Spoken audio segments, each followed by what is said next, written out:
Tu penses connaître ton chat. Tu lui donnes à manger, tu joues avec lui, tu le câlines. Mais malgré tout ton amour, il est possible que tu commettes, sans le savoir, des erreurs graves qui peuvent nuire à sa santé, son bien-être, voire sa confiance en toi. Les chats sont des créatures sensibles, aux besoins bien particuliers. Et contrairement à ce que certains croient, ils ne s'adaptent pas à tout. Ce sont des animaux qui supportent mal le stress, les mauvaises habitudes humaines et les environnements inadaptés. Aujourd'hui, nous allons passer en revue cette erreur fréquente mais dangereuse que beaucoup de propriétaires de chats commettent. Et je ne parle pas de petits détails sans importance. Non. Je parle de comportements quotidiens qui peuvent, à long terme, abîmer la relation que tu as avec ton chat, ou pire, mettre sa santé en jeu. Erreur 1. Changer la litière trop rarement.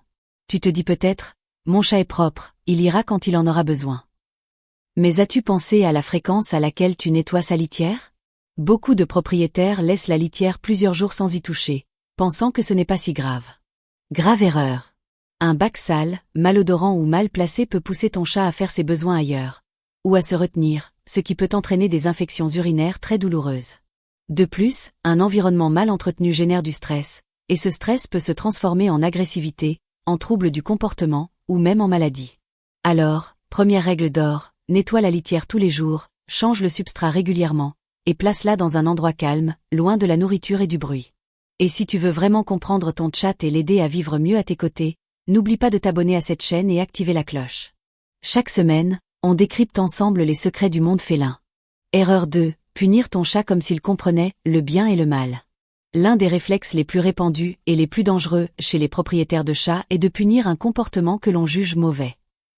Un pipi hors de la litière, un rideau déchiré, un objet cassé, et la réaction classique, crier, taper légèrement, pulvériser de l'eau. Mais ton chat ne comprend pas ce langage. Les chats ne fonctionnent pas avec la logique humaine du bien et du mal. Ils réagissent à leur environnement, à leur inconfort, à leur besoin d'exprimer un malaise. Lorsqu'un chat agit de manière que tu considères comme inacceptable, c'est souvent le symptôme d'un problème plus profond. Un pipi sur le tapis peut être le signe d'une infection urinaire. Une griffade sur ton canapé? Peut-être qu'il n'a pas de griffoir adapté. Un saut sur le comptoir? Une simple curiosité naturelle ou un besoin d'explorer en hauteur. Mais si tu punis, même légèrement, tu détruis le lien de confiance. Ton chat ne comprendra pas pourquoi tu cries ou le repousses. Il ne fera pas le lien entre l'acte et la sanction. Au contraire, il retiendra seulement que tu es imprévisible, bruyant et menaçant. Et plus tu punis, plus il s'éloigne, devient craintif, ou développe des comportements encore plus indésirables. Ce qu'il faut faire? Observer, comprendre, et rediriger le comportement. Propose une alternative, un griffoir, une litière propre, un espace en hauteur. Et surtout, reste calme. Un chat respecte ceux qui respectent ses codes. La patience, la cohérence et l'empathie font des merveilles dans la relation humain-chat. Ne l'oublie jamais. Erreur 3. Négliger le besoin de stimulation mentale et physique. Beaucoup de gens pensent que les chats sont des animaux indépendants, paresseux, qui dorment toute la journée et n'ont pas besoin d'autant d'attention qu'un chien. Mais c'est une vision fausse, et surtout dangereuse pour leur équilibre. Un chat a besoin d'exercer son instinct de chasseur. Même s'il vit en appartement, même s'il est calme, il garde en lui ce besoin fondamental de courir, grimper, observer, traquer, bondir. Et si tu ne lui offres pas des occasions de le faire, il s'ennuie. Et un chat qui s'ennuie, développe des troubles. Griffades excessives, miaulements constants, agressivité soudaine, comportement obsessionnel. Tous peuvent venir d'un manque de stimulation. Les chats ont également besoin de stimulation mentale. L'exploration, les jeux de cache-cache, les parcours en hauteur, les jouets interactifs ou même de simples cartons sont des moyens puissants de garder leur esprit actif et heureux. Et cela ne demande pas toujours beaucoup de temps. Quelques minutes par jour peuvent suffire à renforcer votre lien et à prévenir des problèmes de comportement. Ignorer ce besoin peut aussi entraîner une prise de poids, une dépression féline ou une perte d'intérêt pour tout ce qui l'entoure. L'idéal? Instaurer une routine, moments de jeu réguliers, espace à explorer, griffoir, plateforme, jeux de recherche alimentaire. Chaque petit détail compte. Et plus tu t'impliques, plus ton chat te fera confiance, te suivra, t'aimera. Un chat stimulé est un chat équilibré, épanoui, et bien plus heureux. Erreur 4. Ignorer les signaux corporels de ton chat. Les chats parlent. Pas avec des mots, mais avec leur corps. Et chaque mouvement, chaque regard, chaque posture est un message. Le problème, c'est que beaucoup d'humains n'apprennent jamais à les décoder. Quand un chat agite rapidement la queue, ce n'est pas un signe de joie, mais souvent d'irritation. Quand ses oreilles s'aplatissent, c'est un avertissement. Quand il cligne lentement des yeux, c'est une marque de confiance. Et quand il se cache, ce n'est pas toujours pour dormir, mais parfois pour fuir un malaise. Ne pas reconnaître ces signaux, c'est passer à côté de ce que ton chat essaie de te dire.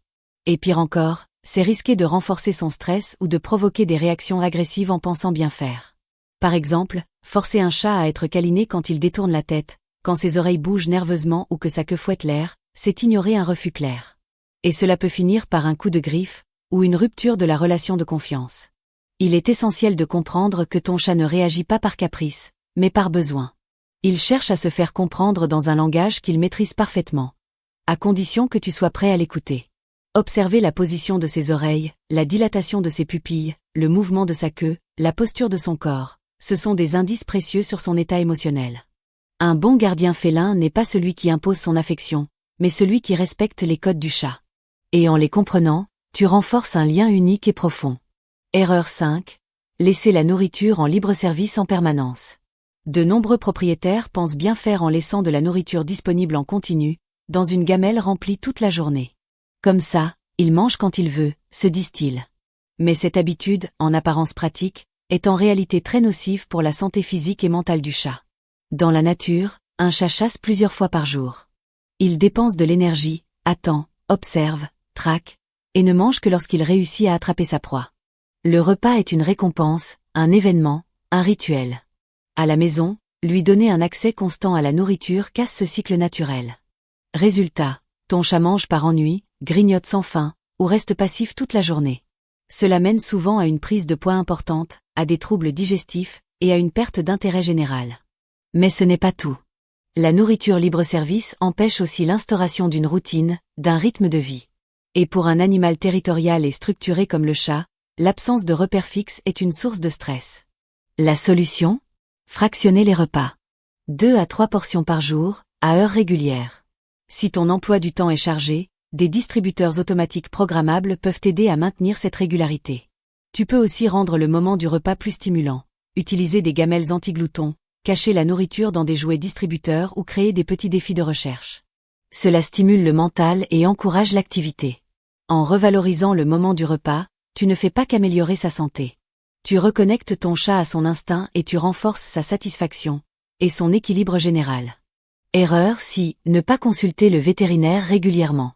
Beaucoup de propriétaires pensent qu'un chat qui mange, qui dort, et qui ne montre pas de signes de douleur visible est un chat en bonne santé. Et donc, ils évitent ou repoussent les visites chez le vétérinaire, parfois pendant des années. Grave erreur. Le chat est un maître dans l'art de cacher sa douleur. Par instinct de survie, il ne montre que très tard les signes de souffrance ou de maladie. Lorsqu'un symptôme devient évident, c'est souvent que le problème est déjà avancé, voire chronique. Certaines maladies silencieuses comme l'insuffisance rénale, le diabète, les troubles dentaires ou encore les infections urinaires peuvent évoluer sans bruit. Et un simple bilan annuel permet souvent de les détecter à temps. Mais consulter le vétérinaire ne sert pas seulement à soigner quand ça va mal. C'est aussi un moment pour prévenir, poser des questions, vérifier le poids, la dentition, le pelage, les vaccins, et discuter des changements de comportement. Ne pas y aller, c'est courir le risque de découvrir trop tard une pathologie grave, ou de laisser ton chat souffrir inutilement. Et non, ce n'est pas parce qu'il reste couché plus longtemps qu'il est simplement paresseux. Ce n'est pas parce qu'il mange moins qu'il n'a pas faim. Ce sont parfois des signaux discrets de souffrance, que seul un œil professionnel peut interpréter correctement.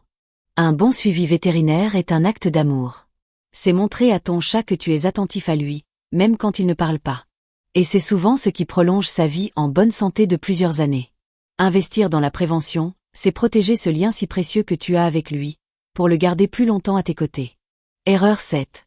Penser que ton chat ne ressent pas tes émotions. Beaucoup de gens croient que les chats sont froids, distants, et indifférents à ce qui se passe autour d'eux. Mais en réalité, les chats sont des éponges émotionnelles.